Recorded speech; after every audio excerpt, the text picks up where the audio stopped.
Hello friends, এখন যেটা সবথেকে ট্রেন্ডিং কেক চলছে সেই কেকেরই একটা টিউটোরিয়াল ভিডিও নিয়ে এলাম।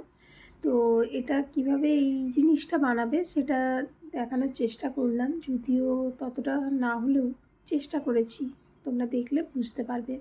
তো আমি কেকের সাইজে প্রথমে একটা ফন্ডেন্টকে বেলে নিয়েছিলাম, তারপর মধ্যেখানটা কেটে এইভাবে স্টিকারগুলো লাগিয়ে নিয়েছি। তোমরা স্টিকারগুলো প্রিন্ট করে নিতে পারো, যে কোনো ক্যারেক্টার। তো তারপর যে লেখাটা দেখা যাবে সেটাকেও আমি প্রিন্ট করে নিয়েছিলাম এবং সেই সাইজের আরেকটা ফন্ডেন্টকে বেলে নিয়ে দুটোর মধ্যে চিপটে দিলাম। এরপর আমি বারবার টেনে দেখে নিচ্ছিলাম যে লেখাটা ঠিকঠাক দেখা যাচ্ছে কি না। তো আশা করি তোমরা বুঝতে পেরেছো আর তোমরা করতেও পারবে।